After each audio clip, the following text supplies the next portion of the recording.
मंत्र पाठ। ॐ सहनाववतु सहनौ भुनक्तु सह वीर्यं करवावहै तेजस्विनावधीतमस्तु मा विद्विषावहै। ॐ शान्तिः शान्तिः शान्तिः। प्रथम वृत्ति की 226वीं कक्षा। सूत्र चलेगा तीसरे अध्याय के दूसरे पाद का 89वां।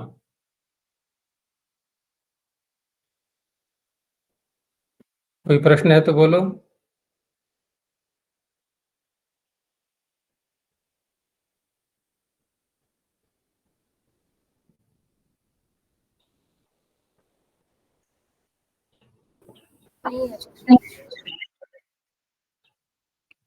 क्या बात है, चिंतन कम हो रहा है पीछे से? शंकाएं क्यों नहीं उठती कोई भी?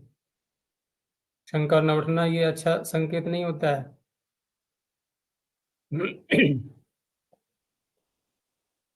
तो सूत्र है आगे, सुकर्म पाप मंत्र पुण्येषु क्रियः। सुकर्म पाप मंत्र पुण्येषु सप्तमी बहुवचनांतम क्रियः पंचमी एकवचनांतम। इसमें जो शब्द दिए हैं उसको सु को अलग से पढ़ा गया है। तो जब कर्म उपपद रहते कहा जाएगा तो सु के साथ में उसका संबंध नहीं होगा, क्योंकि सु कोई सत्ववाची शब्द नहीं है जिसमें कि कर्मत्व आ पाए। अन्य शब्दों के साथ में कर्म लग जाएगा। तो सु कर्म पाप मंत्र पुण्य इत्येतेषु कर्मसुपदेषु भूते का अधिकार चल रहा है। भूते क्रिय धातु हो क्विप प्रत्ययो भवति। पीछे भी ये चर्चा हुई थी कि क्विप प्रत्यय सामान्य रूप से क्विपच सूत्र से पीछे विधान कर दिया गया है, और फिर भी यहाँ पर जो क्विप का प्रकरण प्रारंभ किया गया है तो उसमें 4 प्रकार के नियम जो बताए थे कि काल का नियम, उपपद का नियम, धातु का नियम और प्रत्यय का नियम, ये भी साथ में इसमें जुड़ रहे हैं। कहीं तो चारों प्रकार के नियम लगाए जाएंगे, कहीं पर 3 प्रकार के लगाए जाएंगे। जैसे पीछे 4 प्रकार की बात आई थी, इसमें 3 प्रकार के नियम लगेंगे, काल, उपपद और प्रत्यय। तो काल उपपद प्रत्यय जब बोलेंगे तो काल के नियम से क्या संबंध होगा कि सु आदि जो ये शब्द हैं सारे उपपद, इनके उपपद रहते हुए क्रिय धातु से भूतकाल में क्विप प्रत्यय ही होता है। यानी कि भूतकाल में यदि करेंगे तो क्विप प्रत्यय ही होगा, अन्य कोई प्रत्यय नहीं होगा। जैसे हम कहें कि कर्म कृतवान, तो कर्म कृतवान बोलेंगे तो कर्मकृत तो बन जाएगा, लेकिन कोई ये कहने लगे कि कर्मण्यण से अण भी कर सकते हैं तो कर्मकारः ऐसे नहीं बनेगा, ये व्यवहार में नहीं आता। तो इस तरह से ये काल का नियम हो गया। ऐसे ही उपपद का नियम यदि लगाया जाएगा तो स्वादि उपपद जो आ रहे हैं इनके उपपद रहते हुए क्रिय धातु से ही क्विप प्रत्यय होगा, अन्य धातु से नहीं होगा। जैसे मंत्र शब्द को ले लें तो मंत्रम अधीतवान, किसी ने मंत्र पढ़ा, तो वहां पर क्वे प्रत्यय न करके अण प्रत्यय ही होगा, मंत्राध्याय।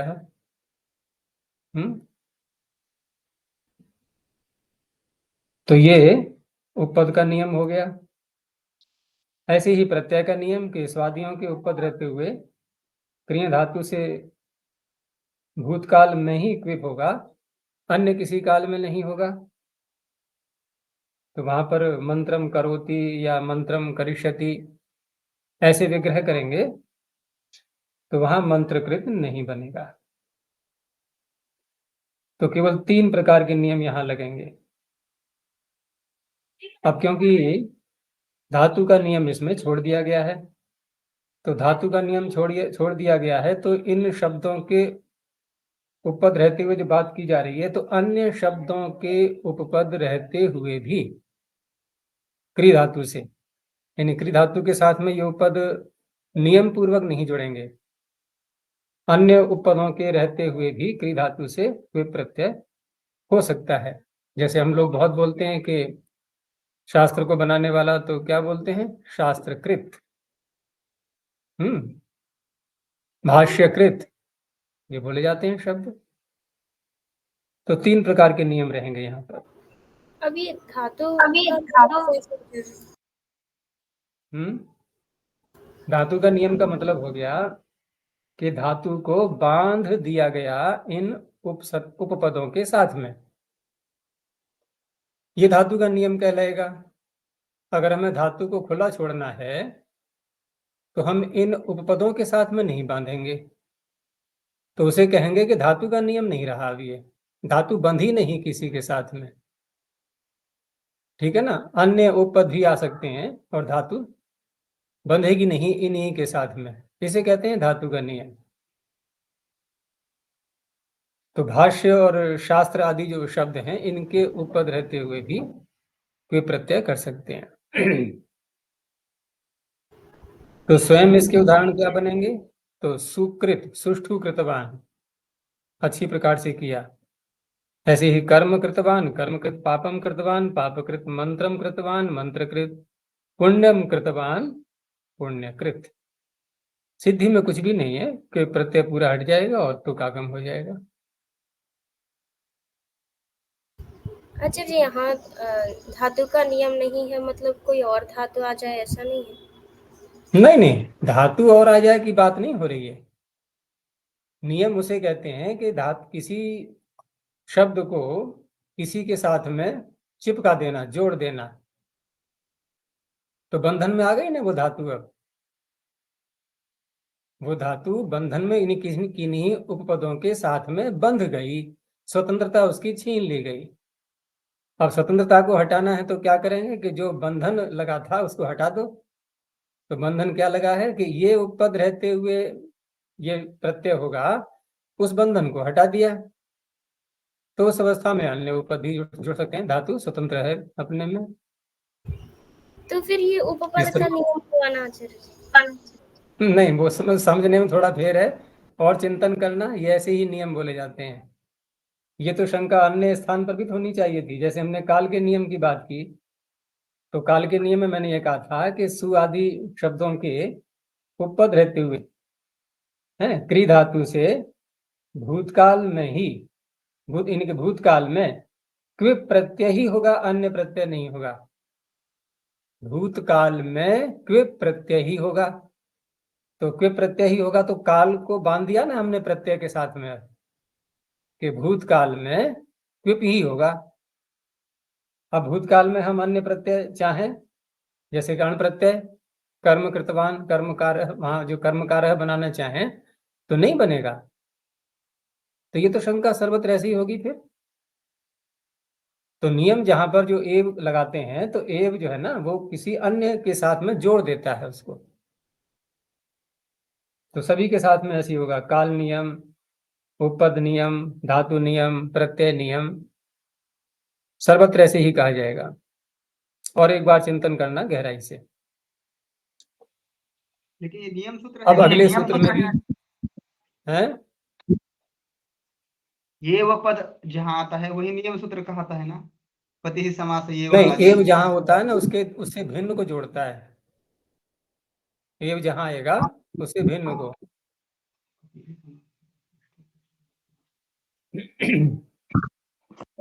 जैसे हमने कहा कि क्विप प्रत्यय ही होगा, ठीक है ना, तो क्विप के साथ में हमने एव लगा दिया, तो क्विप के साथ में एव लगा दिया, लेकिन काल क्या बोला था कि भूतकाल में, भूतकाल में क्विप ही होगा, ठीक है ना, भूतकाल में क्विप ही होगा, तो भूतकाल को हमने बांध दिया ना प्रत्यय के साथ में।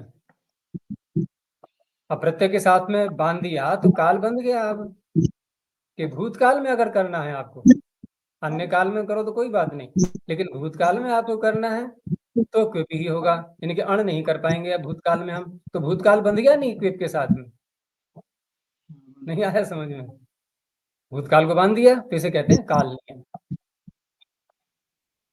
अब लगाया हमने कहां पर एव, क्विप के साथ में, कि भूतकाल में क्विप ही होगा। हमने ये नहीं कहा कि भूतकाल में ही होगा, भूतकाल में ही होगा फिर तो ये प्रत्यय बंधा ना, फिर भूतकाल में क्विप ही होगा, तो काल को जोड़ दिया हमने क्विप के साथ में, काल बंध गया, इसे कहते हैं काल नियम। ऐसे ही अन्य के साथ हम बोलेंगे। सो में सुयः, सो में सप्तम में क्वचनांतम, सुयः पंचम में क्वचनांतम। तो सो में अब कर्मणि आ ही रहा है, सो में कर्मण्युपदे सुयः अर्थात शुय धातु हो क्विप प्रत्ययो भवति भूते।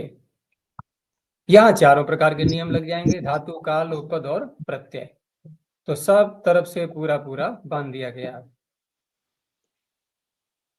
तो केवल यही शब्द बनेगा बस, यानी कि ये सूत्र केवल एक ही शब्द बनाने के लिए है, और वो भी नियम भी कर दिया गया, धातु भी बन गई, उपपद भी बन गया, सब नियम हो गए इसमें। तो सोम सुत विग्रह क्या होगा? सोमम सुतवान, सोम का जिसने सवन कर लिया है। ऐसे ही अगला भी सूत्र है, अग्नौ चेह, अग्नौ सप्तम में क्वचनांतम, चेह पंचम में क्वचनांतम। अग्नौ कर्मण्युपदे ची धातु भूते क्विप प्रत्ययो भवति। यहां भी चारों प्रकार के नियम लग जाएंगे, तो ये भी केवल इसी शब्द को बनाने के लिए। तो अग्निम चितवान या अग्निम अचैषित, इन्होंने अचैषित करके विग्रह कर दिया, उससे कोई तात्पर्य नहीं है, क्योंकि लुंग लकार भी सामान्य भूतकाल में कर देते हैं और उक्तवतु प्रत्यय भी सामान्य भूतकाल में हो जाता है। अग्निचित, अग्निचितौ, अग्निचितः, सर्वत्र तो कागम हो गया यहाँ पर, क्री में भी, सु में भी और ची में भी।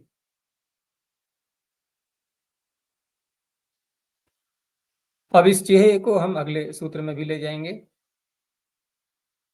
अगला सूत्र है कर्मण्यज्ञाख्यायाम, कर्मणि अग्न्याख्यायाम, कर्मणि सप्तम में क्वचनांतम, अग्न्याख्यायाम सप्तम में क्वचनांतम।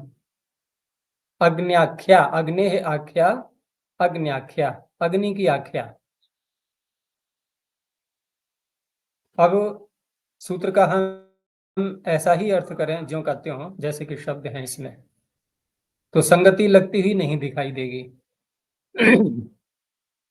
इधर तो कहा जा रहा है कर्मण्युपदे, कर्म उपद रहते हुए है, ची धातु के प्रत्ययो भवति अग्न्याख्यायाम, अग्नि की आख्या, यानी कि प्रत्यार्थ जो बनेगा, पूरा समुदाय जो बनेगा शब्द, उसका अर्थ क्या निकलना चाहिए? अग्नि। लेकिन जरा विग्रह में देखना, कर्म उपद रहते हुए है। अब कर्म उपद रहते हुए तो कर्म है यहाँ पर, कर्म किसको कहा जाएगा? जैसे शेन शब्द है, अब शेन यहाँ पर कर्म होते हुए भी इसको कर्मवाच्य में व्युत्पत्ति दिखाई जा रही है कि शेन इव चीयते, शेन इव चीयते, लेकिन किसका चयन हो रहा है ये विचार करके देखो। चयन किसका हो रहा है? अग्नि का चयन हो रहा है या कि वेदी का चयन हो रहा है? बनाया क्या जा रहा है? वेदी बनाई जा रही है, अग्नि नहीं बनाई जा रही है। श्येन इव चीयते, श्येन के समान चयन किया जा रहा है। इसका? वेदी का। तो वेदी कर्म है ना, वेदी कर्म है। वैसे देखें तो कर्मवाच्य में वाक्य हुआ है, लेकिन अग्न्याख्या जब कह रहे हैं तो अग्नि की आख्या होनी चाहिए, तो यहां पर इसको कैसे घटाएंगे फिर? तो अग्न्याख्या में जो आख्या शब्द है ये वास्तव में रूढ़ी अर्थ को बताने के लिए है कि भले ही आपने व्युत्पत्ति से वेदी अर्थ लिया है, लेकिन वो वेदी में जो इष्टकाओं का चयन हो रहा है उसका मुख्य प्रयोजन है अग्नि, अग्नि के लिए हो रहा है, क्योंकि अग्नि वहां पर जलाई जाएगी उस वेदी में और वहां पर आहुतियां दी जाएंगी उसमें। तो मुख्य उद्देश्य है वेदी का चयन करने का अग्नि। तो इस तरह से ये शब्द व्युत्पत्ति के अनुसार देखते हैं तो वेदी को बोल रहा है, और व्युत्पत्ति के अनुसार जब किसी शब्द का अर्थ करते हैं तो उसे क्या कहते हैं? यौगिक अथवा योग रूढ़। लेकिन जब वो शब्द किसी और बस पदार्थ को कहने लगता है, व्युत्पत्ति के आधार पर नहीं निकल पाता वो पदार्थ, उसे क्या कहते हैं? रूढ़। तो रूढ़ हो रहा है ये अग्नि के लिए, ठीक है ना। इनके शेन एवं चीयते वेदी ही, वेदी ही यहाँ इन्होंने जैसे अग्नि ही बोला है ये, तो अग्नि वास्तव में क्या है? ये वेदी को ही अग्नि कह दिया है इन्होंने, रूढ़ अर्थ में ले लिया। क्योंकि शेन एवं चीयते अग्नि ही यदि ऐसे बोलेंगे तो शेन चित का अर्थ क्या निकलेगा?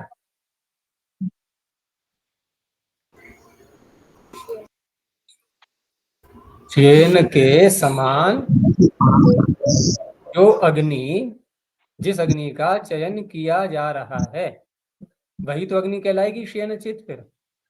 लेकिन शयनचित क्या अग्नि अर्थ बन जाएगा इससे? अग्नि का चयन कहाँ कर रहे हैं? इष्टकाओं का चयन करके वेदी को बनाया जा रहा है। तो इस तरह से ये शब्द रूढ़ हो जाता है अग्नि के लिए। ऐसे ही कंक नाम का एक पक्षी होता है, जैसे शयन पक्षी है ऐसे ही कंक पक्षी है। तो कंक इव चीयते, कंकचित। दूसरी बात यह है कि यहाँ पर भूते का जो अधिकार चल रहा था, तो भूते का अधिकार यहाँ इस सूत्र में संगत नहीं हो पाता, ठीक है ना। क्योंकि यहाँ किसी मनुष्य को नहीं कहा जा रहा है कि जिसने अग्नि का चयन किया है, शयन का चयन किया है या कंक का चयन किया है, उस मनुष्य का वाचक नहीं है ये शब्द। उस प्रक्रिया को कहते हुए अग्नि का वाचक बन रहा है, और अग्नि ने किसी का चयन किया नहीं है, तो भूते को हटा दो यहाँ से। तो इस तरह से तो ये तीनों कालों में ये प्रत्यय कहा जाएगा। पीछे कर लिया है चयन, या आगे किया जाएगा, या वर्तमान में किया जा रहा है, सर्वत्र। तो अग्नौ चेहे कर्मण न्यग्नाख्याम, ये दोनों का ये आपस में संबंध हो गया। अब आगे इसमें एक प्रत्यय, अभी अभी तक क्या चल रहा था? प्रत्यय क्विप। तो क्विप का तो संबंध यहाँ पूरा हो गया। अब जो बात थी कि ये जो नियम थे 4 प्रकार के, वो यहाँ पर अब नहीं है। यद्यपि कर्मण्यज्ञाख्याम में भी कोई नियम नहीं है ऐसा, क्योंकि ये अलग विषय है, ये अलग सूत्र है, ये रूढ़ अर्थ को करने के लिए। आगे प्रत्यय आ रहा है इनी, इसी एक ही सूत्र में है ये। तो कर्मणि विक्रिय, यहाँ पर एक शंका उठ जाएगी कि कर्मण्यज्ञाख्यायाम, यहाँ भी कर्मणि, कर्मणि नि विक्रिय, यहाँ भी कर्मणि। तो पाणिनि भूल गए कि आपने सारे नियमों को? उधर पीछे से भी चल ही रहा है सुपी का संबंध, कर्मणि का संबंध, तो ये बार बार ये सब क्यों कहे जा रहे हैं? तो यहाँ कर्मणि पीछे कह करके भी और द्वारा जो कर्मणि कहा है, तो कुछ तो विशेषता होनी चाहिए। तो वो विशेषता फिर व्याख्याकारों ने देखा कि जो शब्द प्रयोग में आ रहे हैं इन्हीं प्रत्ययांत, वो सब वास्तव में जो व्यक्ति उस क्रिया को कर रहा है, विक्रय करने वाला, वो निंदा के योग्य बन रहा है। उस कर्म का विक्रय करके वो निंदित कहला रहा है समाज में। तो फिर कर्म दोबारा जो कह करके उससे क्या अर्थ निकाला गया कि ऐसा कर्म, सामान्य कर्म नहीं, ऐसा कर्म जो कि निंदा का निमित्त बन जाए, कुत्सा का जो निमित्त बन जाए, बस ये विशेष अर्थ हो गया। तो दोबारा कर्मणि ग्रहण करना सार्थक हो गया। तो कर्मणि सप्तम एक वचनांतम, इन्हीं में कोई प्रत्यय नहीं है, तो लुप्त प्रथमांत निर्देश। विक्रिय पंचम एक वचनांतम, इसमें वी का और क्री का समास कर लेंगे। अब क्योंकि उपसर्ग से आगे क्रिया होती है, तो वेह क्री, यानी वी से क्री, वी पूर्व है, वी पूर्वात क्री, वे क्री, विक्री, तस्मात विक्रिया है, पंचमी तत्पुरुष। तो कर्मण्युपदे विपूर्वात क्रिय धातु हो, इन्हीं प्रत्ययो भवति भूते। तो सोमम विक्रीतवान, अब ऐसा कर्म लाना है कि जिसका विक्रय करके व्यक्ति निंदनीय बन जाए समाज में। तो सोम का विक्रय करना निंदनीय माना जाता था, क्योंकि बहुत मूल्यवान, और फिर सोम की तो तलाश होती थी, उसकी खोज होती थी, है। सोम याग करने के लिए बड़ा दुर्लभ होता था सोम ढूंढना, और मिल गया किसी को और वो बेचने लगा तो निंदनीय कहा जाएगा नहीं, मूल्यवान वस्तु के लिए।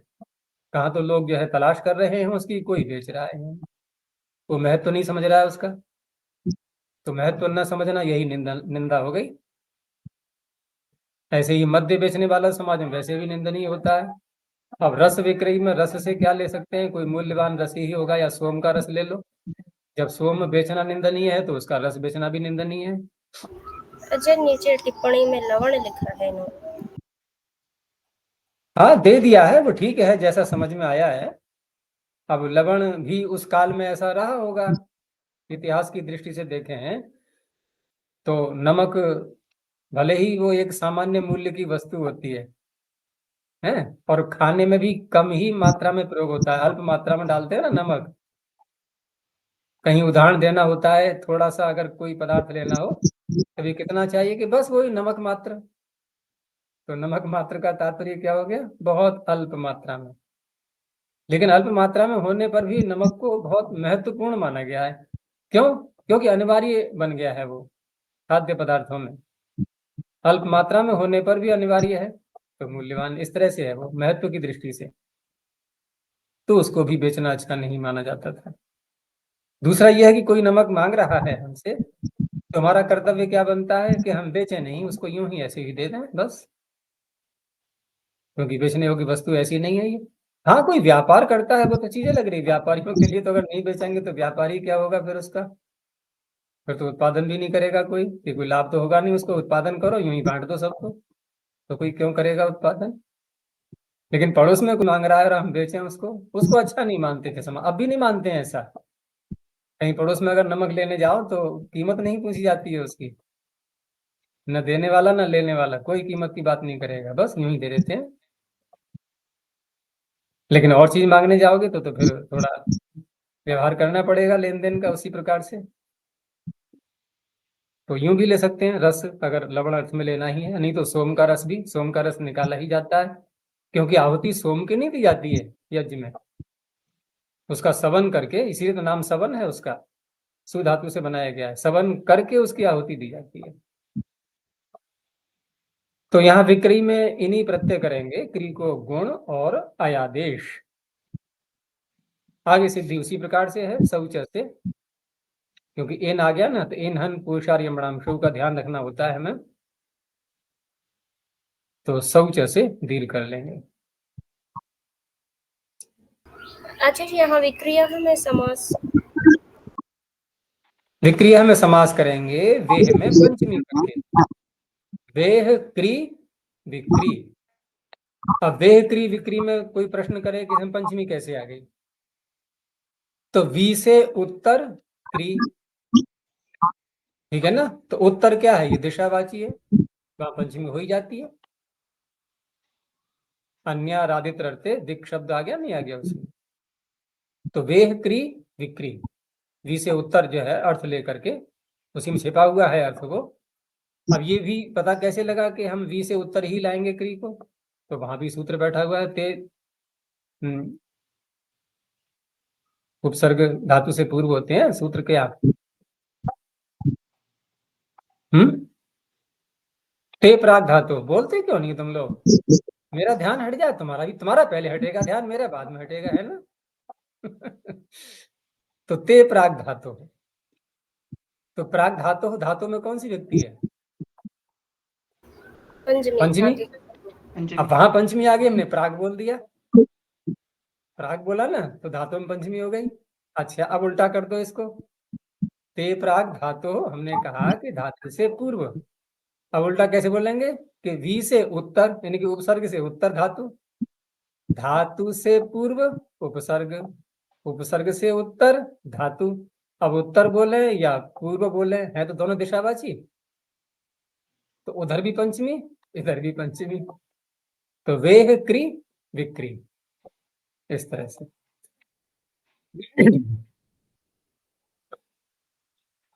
आगे एक और प्रत्यय आया, ये चलेगा 3 सूत्रों तक। तो दृश्य है क्वनित, दृश्य है क्वनित। अनमोल अपना माइक बंद करो, आवाज आ रही है, जब बोलना हो तब खोल देना तुरंत ही। दृश्य है पंचमी क्वचनांतम, क्वनित प्रथम क्वचनांतम। तो दृश्य धातु वही है, दृश्य प्रेक्षण है। तो दृश्य धातु कर्मण्युपदे भूते क्वनित प्रत्ययो भवति। अब क्वनित किया गया है तो ककार लगाना है, क्योंकि गुण नहीं कर सकते हम यहाँ पर। और क्वनित का बचेगा क्या? वन। तो कर्म क्या है यहाँ पर? परलोक। परलोक का किसी ने दर्शन कर लिया, दर्शन का तात्पर्य यहाँ पर ज्ञान होना। यहाँ कोई परलोक कोई ऐसा स्थान नहीं है, कोई शहर या कोई देश कोई प्रांत कि जहां जा करके हमने देख लिया कि देखो ये रहा परलोक, यहीं पे आना है हमें बाद में, है ना? तो वहां पहले ही फिर लोग अपना महल बनवा लेंगे, लौट करके वहां जाना है जब। एक राजा की कहानी आती है ना, वहां पर ऐसे ही कि राजा को एक शर्त दी गई कि भाई देखो, शर्त क्या थी वहां पर कि कोई भी राजा 1 वर्ष के लिए राजा बनता था वो अपने देश का। लेकिन राजा क्योंकि बड़ा महत्वपूर्ण पद है, अब महत्वपूर्ण पद है तो उसको प्राप्त करने के लिए लोग लालायित रहते थे, चाहे कुछ भी करना पड़े। तो उनके सामने शर्त रख दी गई कि देखो तुम्हें 1 साल तक तो राज्य सुख भोगने का पूरा अधिकार मिलेगा, लेकिन 1 साल के बाद एक घना घोर जंगल था वहां पर, कि अब तुम्हें सारा जीवन उस जंगल में बिताना होगा। तो जंगल में जो दुख होते हैं उसको भूल करके लोग, वो राज्य सुख ज्यादा उनको महत्वपूर्ण लग रहा था 1 साल का, कि चलो कुछ ना है, हम सारा जीवन कष्ट भोग लेंगे लेकिन 1 साल तक राजा तो बनेंगे, एक उपाधि तो मिल जाएगी हमें, भूतपूर्व राजा तो कहलाएंगे कम से कम। ये शर्त लगा दी गई थी और ऐसा ही होता रहा वहां पर। 1 साल तक राजा रहा, उसके बाद घनघोर जंगल में भेज दिया गया, काला पानी। एक राजा वहां पर बुद्धिमान कोई आया बहुत, जिसकी बुद्धि तीव्र थी, उसने कहा ठीक है कोई बात नहीं, मैं 1 साल तक ही रहूंगा। उसने अपने 1 साल के राज्यकाल में जहां घनघोर जंगल था वहां पर उसने महल बनवा लिया पहले से ही अपना। अब ये बात किसी और राजा को ध्यान में नहीं आई पहले से। उसने देखा जहां जाना है हमें, हम वहीं की ना व्यवस्था कर लें पहले, अभी तो राजा है, सब कुछ करने का अधिकार मिला हुआ है, तो क्यों ना उसका उपयोग किया जाए। उसने कहा ठीक है भेज देना मुझे 1 साल बाद वहां पर। उसने वहां स्वर्ग बना लिया पहले से ही और चला गया 1 साल बाद छोड़ के आराम से फिर। तो ये तो ऐसे यहाँ पर है, जिसने परलोक का दर्शन कर लिया है, तो ये कोई लोग ऐसा नहीं है जिसने जान लिया है। तो परलोक दृश्वन ये बना शब्द। अब यहाँ पर दीर्घ शौच से करेंगे या किसी और सूत्र से करेंगे? अब माथा ठनक रहा है ना? देखो शौच लगाते समय ध्यान रखो कि इन हन है ना, और पूषण अर्यमन, ये हन पूषण अर्यमन तो गिने चुने शब्द हैं, ये इन ज्यादा व्यापक है। तो ऐसा ना हो, बस इन्नंत ना हो, तो ये तो अनंत, ये तो वन्नंत अनंत कह लो या वन्नंत कह लो, तो यहाँ तो वही लगेगा सर्वनाम स्थाने चासंग। अच्छा जी, वो विद्वान और अनुनासिकस्य कैसे? वीड वीड पर तो ले आओ अनुनासिक, मैं कर दूंगा आकार, मुझे कोई आपत्ति नहीं है, अनुनासिक तो ले आओ। विड वनों में सप्तमी है ना, तू वन के नकार को ही अनुनासिक करने जा रही है ना, वो उसको आकार करने के लिए। वन तो परे रहते होगा, धातु में लाओ अनुनासिक, धातु तो दृश्य है यहाँ पर। तो परलोक दृश्वा, पाटलिपुत्रम दृष्टवान बोलेंगे तो ये तो फिर एक फिजिकली ही देखना होगा, ये कोई ज्ञान प्राप्त करने की बात नहीं है कि पाटलिपुत्र का ज्ञान ज्ञान हो गया है। ऐसे ही वाराणसी दृष्टवान, वाराणसी दृश्वा। अब इस शब्द का प्रयोग, इस सूत्र को लगा करके हम ऐसे शब्द बहुत सारे बना सकते हैं। कहीं हमने कोई देख लिया है, जानकारी पूरी ले ली है, तो एक उपाधि मिल जाएगी हमें। ये उपाधि तो बन गई सारी। तो ये कैसा व्यक्ति है कि वाराणसी दृश्वा है, ये इसने कभी वाराणसी को देख लिया है। आगे राजनी युधिक्रिय, राजनी सप्तम एक वचनांतम, युधिक्रिय पंचम एक वचनांतम। न समाहार समास करेंगे, इसलिए एक वचन है दोनों में। अब राजन शब्द को कर्मणी के साथ जब जोड़ेंगे तो एक प्रश्न आएगा इसमें कि युद्ध धातु तो अकर्मक है, तो कर्म तो उसका बनेगा नहीं, तो फिर अंतर्णीत ण्यर्थ मान करके होता है, क्योंकि जो धातुएं अकर्मक होती हैं उनको ण्यंत बना करके सकर्मक बना लेते हैं। अब यहाँ णी करना नहीं है, क्योंकि णी जो है ऐसा भी होता है कि धातु से किया नहीं गया है लेकिन उसके अर्थ को ले लिया गया है, उसको अंतर्भावित ण्यर्थ कह लो या अंतर्णीत ण्यर्थ, दोनों प्रकार से बोलते हैं। तो राजन कर्मण नुपपदे युद्ध क्रिय धातुभ्याम भूते क्वनिप प्रत्ययो भवति। अब राजानम जब कर्म बनाया इसको, तो उधर योधितवान णिच करके जो व्युत्पत्ति दिखा रहे हैं, लेकिन लाना नहीं है णिच, अर्थ है ऐसा ये दिखाने के लिए ण्यंत रख दिया गया है। योधितवान, राजा से युद्ध कराया गया, यानी कि लड़ाया गया उसको, है ना, किसी और ने राजा से युद्ध कराया, उसको लड़वाया। तो राजन युद्ध और क्वनिप करके उसी प्रकार से बन गया राज युद्धवा।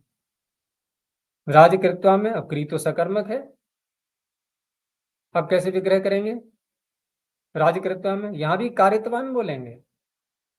नहीं, राजानन कृतवान, राजा को बनाया किसी ने, जैसे चाणक्य ने नहीं बनाया था चंद्रगुप्त को, तो राजानम कृतवान, तो वो व्यक्ति कहलाएगा राजकृत्वा, जिसने राजा का निर्माण किया है, राजा को बनाया है जिसने।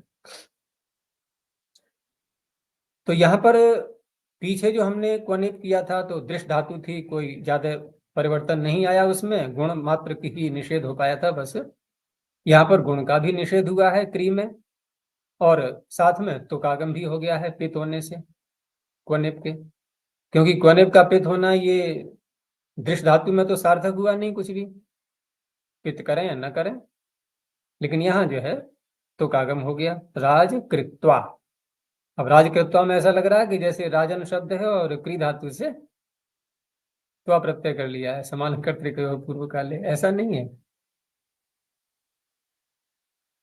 तो ये सूत्र सहायता करते हैं ऐसे संदेहात्मक शब्दों में, राजकृत्वा। एक शब्द और जोड़ दिया है आगे, सहेचा।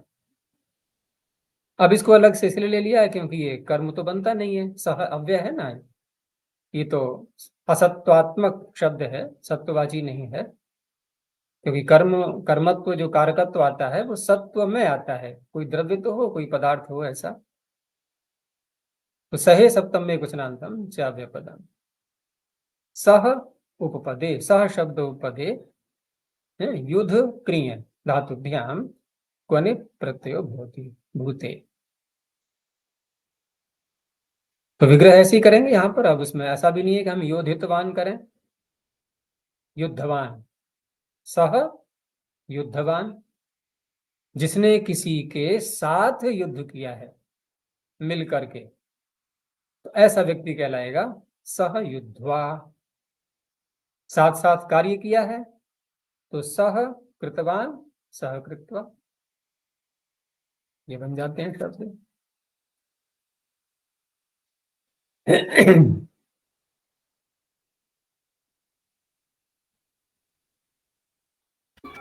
अच्छा जी, इसको यदि वाक्य में लाएंगे तो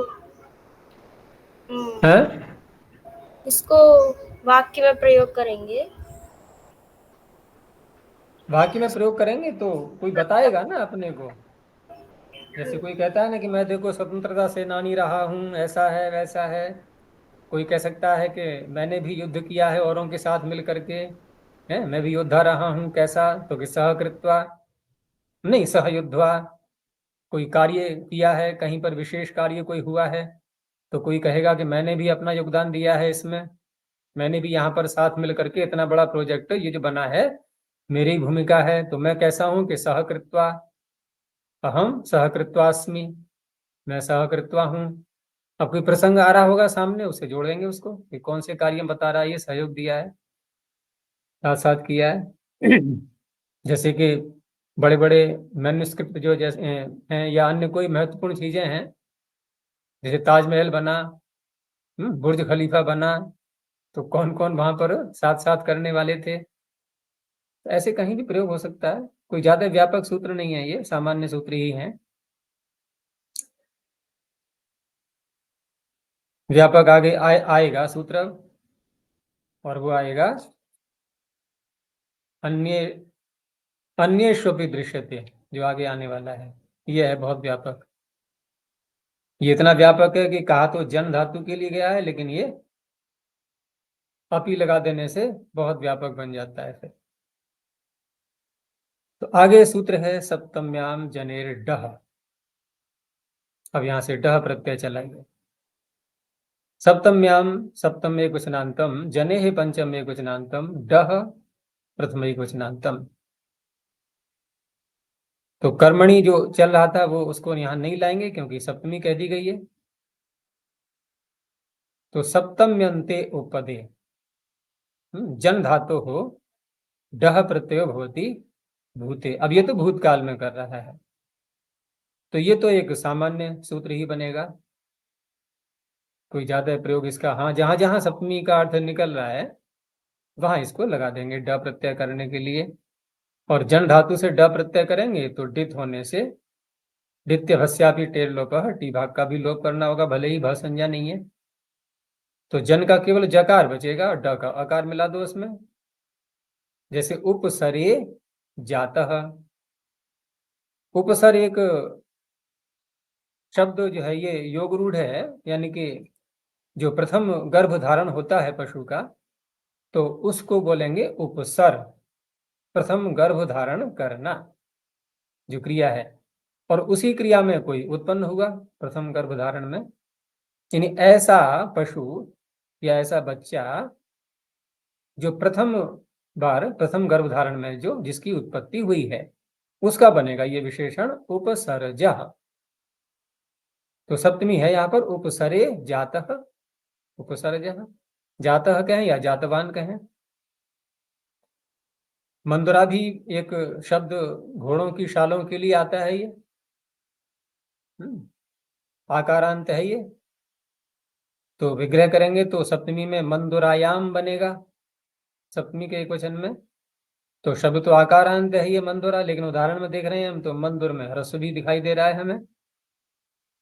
तो ऐसे जो शब्द होते हैं कहीं विशेष अर्थ को कहने वाले, संज्ञा के रूप में जो प्रयोग होने लगते हैं, तो वहां पर न्यंत और आबंत ये जो दो प्रकार के शब्द हैं, इनको ह्रस्व हो जाता है।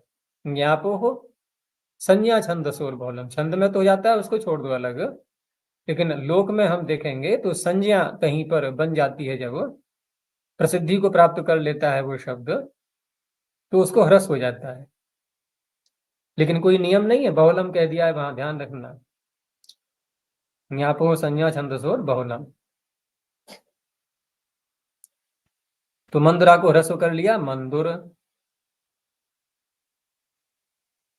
अब घोड़ों की शाल में कौन पैदा होगा? घोड़ों की शाला में, घोड़ों की शाला में ठीक है, घोड़े तो होते ही हैं, घोड़ों के बच्चे, लेकिन अन्य भी कोई प्राणी अगर वहीं जन्म ले लिया है उसने, उसको भी कह सकते हैं मंदुर जहाँ। ऐसे ही कटे जाता, चटाई में पैदा होने वाला। अब ये शब्द बड़े सामान्य से हैं। अब चटाई में कौन पैदा होगा? चटाई में अब कोई बच्चा पैदा हो रहा है, उसको चटाई पर रख दिया गया जन्म लेते ही, उसको भी कह सकते हैं। या चटाई पड़ी है बहुत समय से, कोई छेड़छाड़ नहीं हुई इसके साथ में, तो अन्य प्राणी कीड़े मकोड़े पैदा होने लगते हैं, वस्तु रखी रहे तो ऐसे ही। और वारिजह तो बहुत प्रसिद्ध शब्द है, वारिणी जाता है, वारी में तो बहुत से पौधे भी हैं, प्राणी भी हैं, अन्य मछलियां आदि हैं, बहुत से होते हैं, तो वारिज वहां प्रयोग में आ जाएगा। अब क्योंकि जन धातु ऐसी है ये कि इसका बहुत ही प्रयोग होता है ड प्रत्यय करके, ज बचता है ना इसका, तो अन्य जो शब्द बनते हैं वो फिर आगे मैंने कहा ना, सूत्र आ ही रहा है, अन्य शब्द दृश्यते, वहां उसकी सहायता ली जाती है। ये जो सूत्र हैं ये तो गिने चुने शब्दों को बनाने वाले हैं, और कहीं लगाना होगा तो अन्य शब्द दृश्यते। तो चलो यहां तो सप्तमी की बात हो गई थी, एक व्यक्ति और बढ़ाई, एक एक करके बढ़ा रहे हैं, लेकिन बाद में फिर खुली छूट दे दी जाएगी। तो पंचम्याम अजातौ, पंचम्याम सप्तम एक वचनांतम अजातौ सप्तम एक वचनांतम। अब ये अजातौ वाला जो बंधन है ये सप्तमी के साथ में नहीं जोड़ा था, पंचम्यंत उपपद में होगा तो फिर जातिवाचक नहीं होना चाहिए, ये भी साथ में ध्यान रखना है। तो पंचम्यंत यानी कि अजातिवाचिनी पंचम्यंत उपपदे, जन धातु डह प्रत्यय होती भूते काले। अब जातिवाचक, जाति ये कई बार ये चर्चाएं हो चुकी हैं, जाति से तात्पर्य होता है कोई भी ऐसा शब्द जो ऐसे पदार्थ को बोल रहा है कि उस जैसे बहुत सारे पदार्थ होते हैं, उसको जातिवाचक बोलते हैं। अब ये शोक कोई पदार्थ नहीं है, कोई सत्ववाची शब्द नहीं है। कोई कहे कि सत्ववाची नहीं है तो फिर ये कारकत्व तो कैसे आ गया? कारकत्व तो आ सकता है उसमें, उसमें सत्ववाची होना कोई अनिवार्य तो नहीं होता है, क्योंकि शोक से उत्पन्न हुआ है, तो शोक से ठीक है कि शोक जातिवाचक नहीं है, लेकिन जो उत्पन्न हुआ है वो भी जातिवाचक नहीं है। और रोग क्या कोई जातिवाचक शब्द है? कोई पदार्थ नहीं है रोग, उसको हम हाथ में नहीं पकड़ सकते, उसको छू नहीं सकते। देख सकते हैं क्या रोग को? हम्म, कभी देखा है बुखार कैसा हो, ज्वर कैसा होता है, देखा है कभी? लक्षणों को देख सकते, लेकिन लक्षणों को देखा जाता है, लक्ष्यते अनेनेति लक्षणम, लक्षण किसी और की ओर संकेत करते हैं। देखना, छूना, ये जो सारी चीजें घटती हैं ये सत्वात्मक वस्तुएं कहलाती हैं, द्रव्यात्मक कह लो। तो चलो यहाँ पर शोकात जातः, अजातिवाचक शब्द। अब इसी को हम अन्य किसी प्राणी के साथ में घटाएं, जैसे कोई घोड़े से उत्पन्न हुआ, घोड़े का बच्चा, गाय का, हाथी का, तो अश्वात जाता, अब अश्वजह नहीं बोलेंगे, है गोजह नहीं बोलेंगे। ऐसे ही मनुष्यों से उत्पन्न, तो मनुष्य जह कभी सुना है? मनुष्य जह ही है, क्योंकि ये जातिवाचक शब्द है। और जन धातु के साथ में जिससे उत्पन्न होगा वहां पंचमी कैसे होती है? जनी कर तो हाँ, जनी प्रकृति कर्तु अगर प्रकृति, अपादान संज्ञा कर देगा वो, अपादान पंचमी से पंचमी हो जाएगी। लेकिन लेकिन वहां वहां भी प्रकृति भी प्रकृति चाहिए, है। वहां तो प्रकृति ही चाहिए। हाँ हाँ, प्रकृति चाहिए तो वो भी एक एक ऐसा शब्द है ना कि जहां ज्यों का त्यों ऐसा उपादान कारण के रूप में नहीं लेते हैं। अब यहाँ पर रोग जो है शोक से उत्पन्न हुआ, तो शोक क्या कोई ऐसी प्रकृति कहलाएगी जो कि उपादान कारण के रूप में है? अगर उपादान कारण के रूप में है तो सूत्र अलग से बनाने की आवश्यकता ही क्या थी? अभी क्योंकि मुझे यहाँ उत्तर पर दिया। शोक से उत्पन्न हुआ है, यानी कि बौद्धिक उपादानता बनती है इसमें। बौद्धिक उपादानता इस तरह से नहीं कि शोक में से निकला है कुछ है, बल्कि शोक उसमें कारण बन रहा है केवल इसी रूप में बस। तो कारण को भी शोक कारण है, बन रहा है बस कारण मात्र होने से, इसीलिए सूत्र अलग से बनाना पड़ा है कि जनिकर्तु प्रकृति ही। तो प्रकृति में दोनों अर्थ निकलते हैं, उपादान के रूप में जो प्रकृति है वो भी उपादान कारण, वो भी प्रकृति कहलाती है, और वैसे कोई कारण बन रहा है उपादान के रूप में नहीं है, वो भी प्रकृति बन जाती है। अब किसी को क्रोध आया सामने वाले के व्यवहार को देख करके, तो सामने वाला व्यक्ति क्या उपादान कारण है उसके क्रोध का, कि वहां से उत्पन्न हुआ था क्रोध, निकल करके फिर इसमें घुस गया है? ऐसे तो नहीं हुआ। फिर भी कहा जाता है कि मेरे अंदर गुस्सा क्यों आई, कि इसने सामने वाले ने दी है, सामने वाले के कारण से मैं मेरे अंदर क्रोध आया है। तो ऐसे यहाँ पर शोक जह, ऐसे ही संस्कार जह, दुखा जाता दुख जह। अब बुद्धि से उत्पन्न हुआ है तो ये भी ऐसा ही है, कोई ऐसे उपादान कारण नहीं है ये। जैसे हिमालय से गंगा निकलती है वो तो उपादान कारण हो गया, तो बुद्धि जहा। तो इससे भी बहुत सारे बन जाते हैं शब्द। आगे कहा फिर उपसर्गे च संज्ञायाम। अब इसको अलग से कहना पड़ रहा है सूत्र को, क्योंकि पीछे सप्तमी और पंचमी कह करके उपसर्ग तो ले नहीं पाते उसमें। वो अलग बात है कि सुपी की अनुवृत्ति आ रही है तो हम वहां पर अन्य उपसर्ग भी ले सकते हैं, लेकिन पीछे क्योंकि ऐसा संकेत नहीं दिया है तो अलग से सूत्र बनाना पड़ा। तो उपसर्गे सप्तम एक वचनांतम च व्यपदम संज्ञायाम सप्तम एक वचनांतम। उपसर्गे उपपदे जम धातो संज्ञायाम विषये भूते डह प्रत्ययो भवति। अब यहाँ पर ये संज्ञा, अब संज्ञा से वही तात्पर्य होता है कि जो शब्द अधिक प्रसिद्धि को प्राप्त कर लेते हैं वो संज्ञा का रूप धारण कर लेते हैं। तो यहाँ पर भी जो संज्ञा के रूप में शब्द आ रहा है वो कौन सा है? उदाहरण में जैसे प्रजा प्रजा। शब्द दिया है। अब प्रजा इतना प्रसिद्ध हो गया है कि तुरंत बोलते ही पूछना नहीं पड़ता है भाई किसको कहा जा रहा है। तो प्रजा शब्द से हम बड़ी सरलता से उसके अर्थ को समझ लेते हैं, इसी को बोलते हैं संज्ञा। तो प्रजाह, अब ये प्र क्या है? उपसर्ग है। अब विग्रह कैसे करेंगे फिर इसका? क्योंकि इसमें कोई कारकत्व तो नहीं आएगा।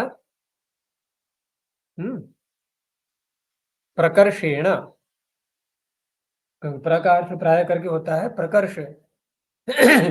तो प्रकर्षेण जातः, अब क्योंकि स्त्रीलिंग में आता है ये तो प्रकर्षेण जाता इति प्रजा। दूसरा यह है कि प्रजा शब्द बहुवचन में प्रयोग होता है प्राय करके, एक वचन में नहीं होता है। तो इसलिए लिखा है अथेमा मानवी ही प्रजा। अब ये कौन सी व्यक्ति मानी जाएगी?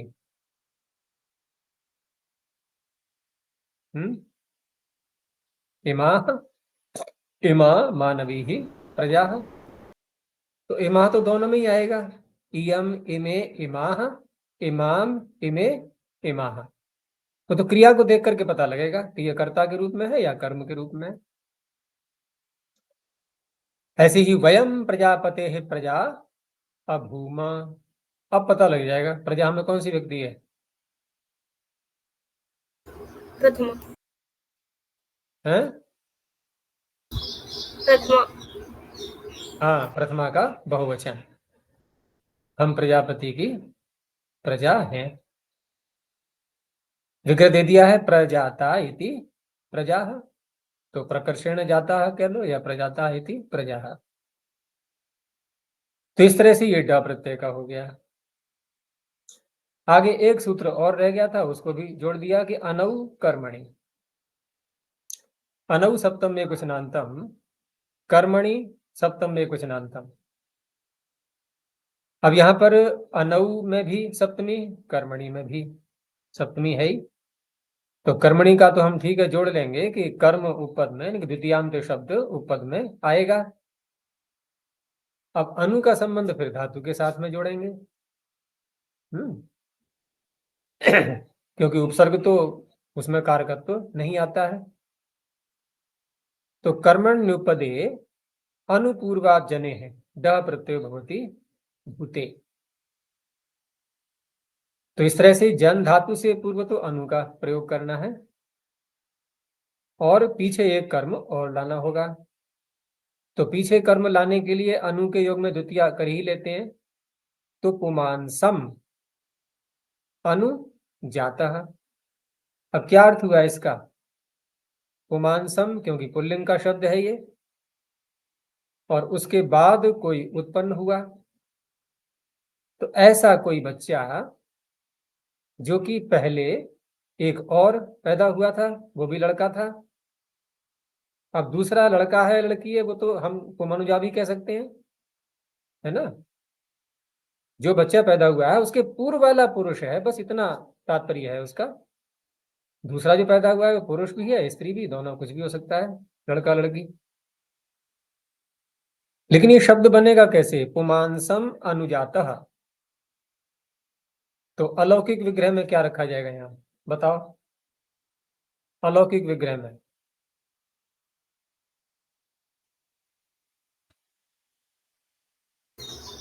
पुरुष।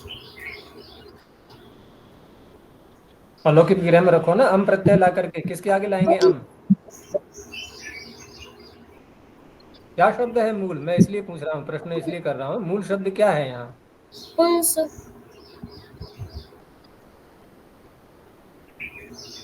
पुंस है, पु मकार और सकार, यही मूल शब्द है। इसमें भ्रांति होती है प्राय, ध्यान रखना सदा, क्योंकि उणादि का सूत्र याद कर लोगे तो भ्रांति नहीं होगी। इसका सूत्र है उणादि का पातेर डुम सुन, बस ये सूत्र है। पा धातु से डुम सुन प्रत्यय है, डुम सुन।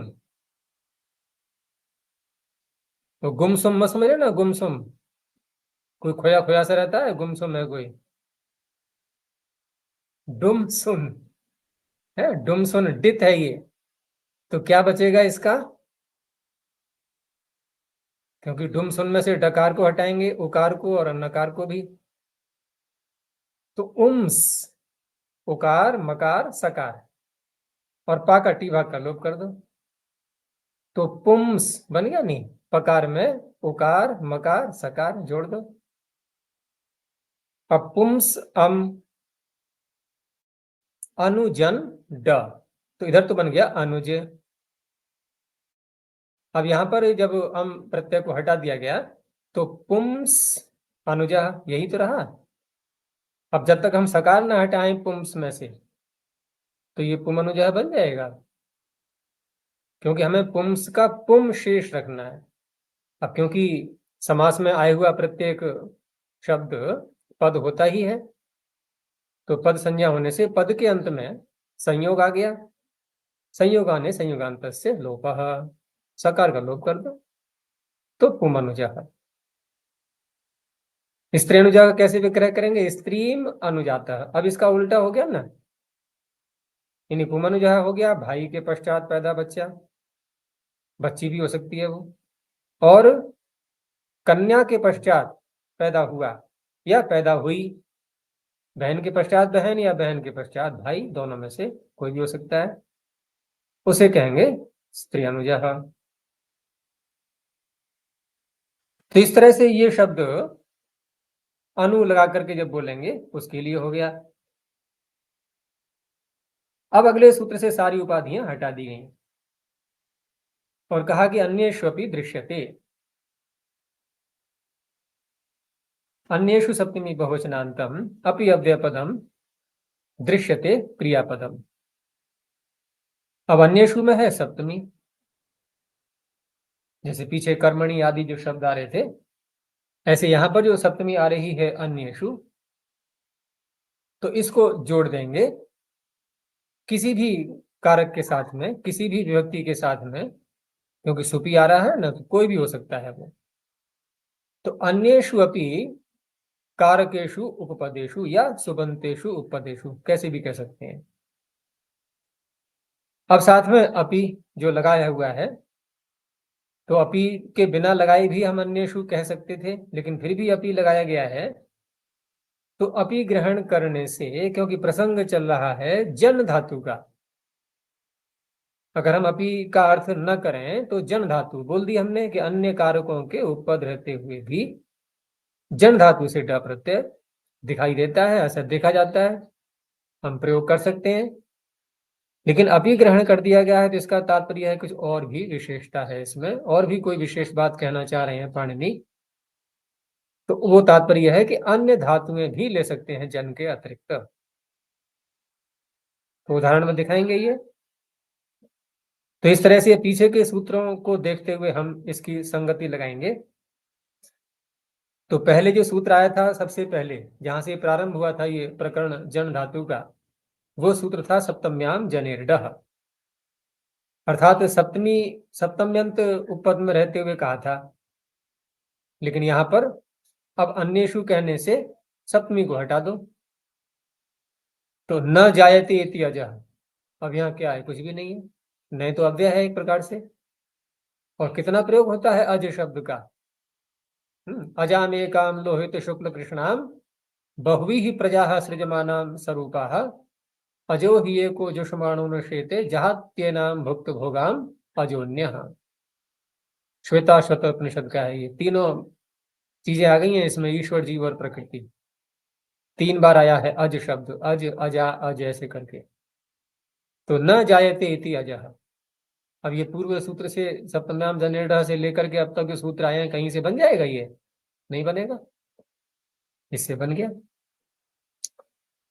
है। द्विज शब्द कितना प्रसिद्ध है, हम मनुस्मृति का अध्ययन कर रहे हैं, बार बार द्विज द्विज भरमार है उसमें।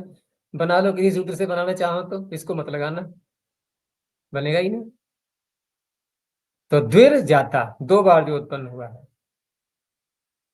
द्वाभ्याम नहीं बोलेंगे यहाँ, ध्यान रखना। वो तो सारे ही उत्पन्न होने वाले 2 से ही होते हैं।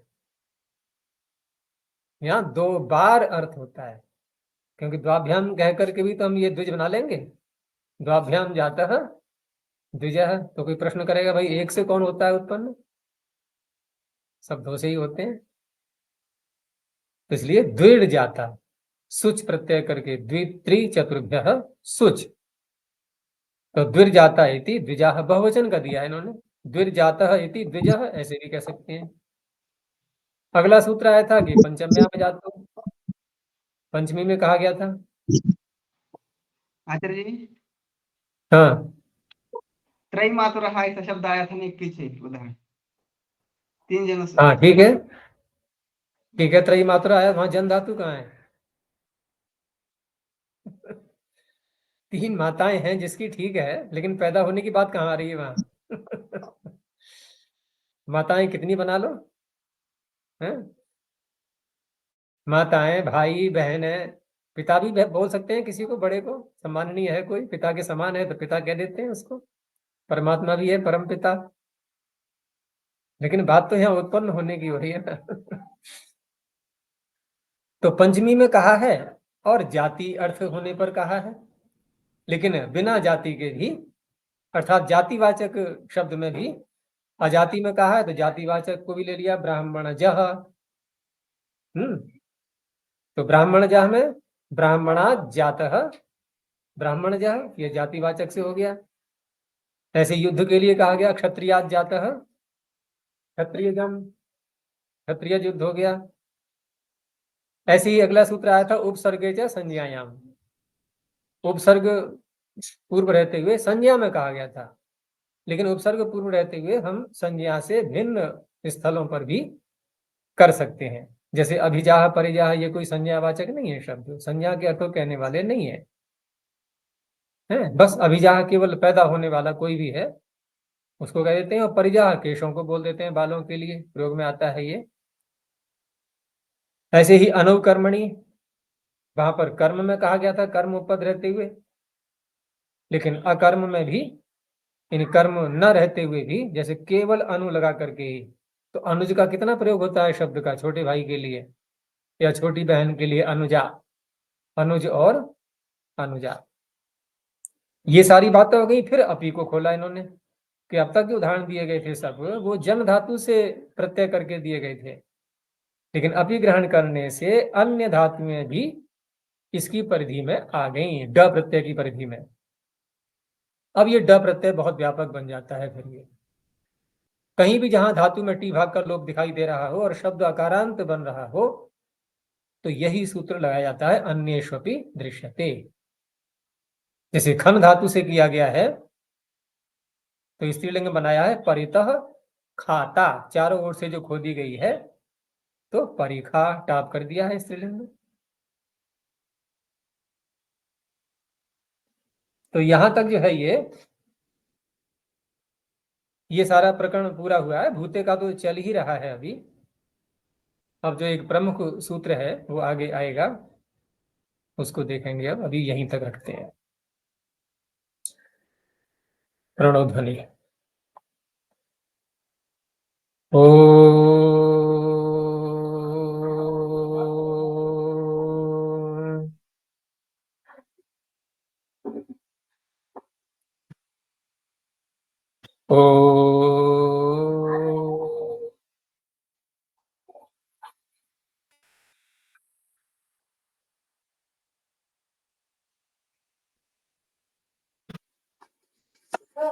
ओ